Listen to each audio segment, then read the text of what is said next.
Hi hello friends అందరికీ నమస్కారం. ఈరోజు ఈ వీడియోలో ఈ మే నెలలో ఈ తేదీన రైతుల ఖాతాల్లోకి అన్నదాత సుఖీభవ పథకానికి సంబంధించిన డబ్బులు పడబోతున్నాయి. సో ఎంత పడతాయి, ఎవరికి ఈ పథకం వర్తిస్తుంది, ఈ పథకాన్ని ఎప్పుడు ప్రారంభిస్తారు ఏంటి, అలాగే అప్లై చేసుకోవడానికి ఏ ప్రూఫ్స్ ఇవ్వాలో చెప్తాను.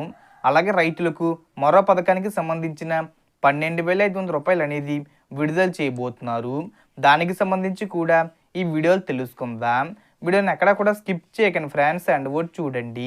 వీడియోని స్టార్ట్ చేసే ముందు మీకు ఒక small request friends. AP government నుంచి మరియు సెంట్రల్ గవర్నమెంట్ నుంచి రైతులకు సంబంధించి మరియు ఇతర పథకాలకు సంబంధించి ఏ చిన్న అప్డేట్ వచ్చినా మీరు మిస్ కాకుండా ఉండాలంటే వెంటనే మన ఛానల్ని సబ్స్క్రైబ్ చేసుకోండి. అండ్ సబ్స్క్రైబ్ చేసుకున్న వాళ్ళందరూ కూడా సబ్స్క్రైబ్ బటన్ పక్కనున్న గంట సింబల్లో ఆల్ అని పెట్టుకోవడం మర్చిపోకండి ఫ్రెండ్స్. ఇలా పెట్టుకోవడం వల్ల నేను పెట్టే ప్రతి ఒక్క వీడియో మీరు నోటిఫికేషన్ రూపంలో పొందగలరు. అండ్ వీడియో మీద నచ్చితే లైక్ చేయండి ఫ్రెండ్స్. సో ఏమాత్రం లేట్ చేయకుండా వీడియోలోకి వెళ్ళిపోద్దాం. సో సీఎం చంద్రబాబు నాయుడు గారు అమరావతికి సంబంధించి పునర్నిర్మాణ ప్రారంభంలో అన్నదాత సుఖీభవ, తల్లికి వందనం పథకాలను అమలు చేస్తామని తెలియజేయడం జరిగింది. సో రైతుల దగ్గర నుంచి అప్లికేషన్స్ ఆహ్వానిస్తున్నారు.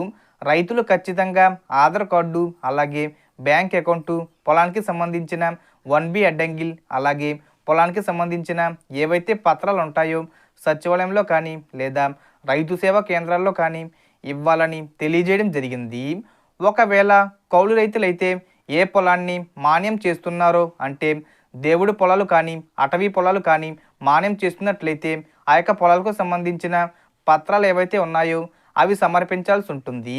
ఎవరైతే ఆ గుడికి సంబంధించి లేదా అటవీ ప్రాంతానికి సంబంధించిన అధికారులు ఉంటారో వారు మీకు దానికి సంబంధించిన నాకళ్ళు ఇవ్వడం జరుగుతుంది.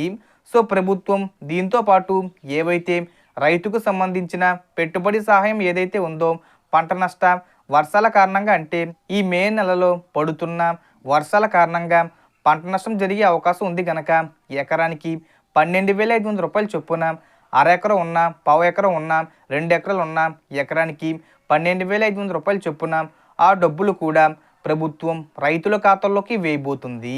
సో ఎంత విస్తీర్ణంలో పంట వేశారు, ఎంత విస్తీర్ణంలో పంట నష్టం జరిగింది అనేది వ్యవసాయ అధికారి వచ్చి నమోదు చేయడం జరుగుతుంది. సో దాన్ని బట్టి మీకు డబ్బులు విడుదల చేస్తారు. సో ఈ నెల 15వ తేదీన క్యాబినెట్ మీటింగ్ ఏర్పాటు చేసి పథకాలకు ఆమోదం తెలపడం జరుగుతుంది. సో మ్యాక్సిమం 20 నుంచి 25వ తేదీ కల్లా ఈ అన్నదాత సుఖీభవ పథకానికి సంబంధించిన డబ్బులు అమలయ్యే అవకాశం ఉంది. అలాగే మొదటి విడత డబ్బులు ఎంత విడుదల చేస్తారంటే 5,000 రూపాయలు రైతుల ఖాతాల్లో విడుదల చేస్తారు. అలాగే పీఎం కిసాన్ 20 విడతకు సంబంధించిన మోడీ గారు కూడా 2,000 రూపాయలు అనేది విడుదల చేయడం జరుగుతుంది. అప్పుడు మొత్తంగా రైతుల ఖాతాల్లోకి 7,000 రూపాయలు అనేది జమ అవడం జరుగుతుంది. ఇంకా ఈ పథకానికి సంబంధించి డేట్ ఫిక్స్ చేయలేదు, కానీ ఖచ్చితంగా ఈ మే నెలలోనే రైతుల ఖాతాల్లో డబ్బులు జమ అవుతాయి. 15వ తేదీన క్యాబినెట్ మీటింగ్ నిర్వహించిన తర్వాత ఏ తేదీని విడుదల చేస్తారో తెలుస్తుంది. So total information the friends. మీకు ఈ వీడియో నచ్చితే లైక్ చేయండి, షేర్ చేయండి అండ్ సబ్స్క్రైబ్ చేసుకోండి. Thanks for watching.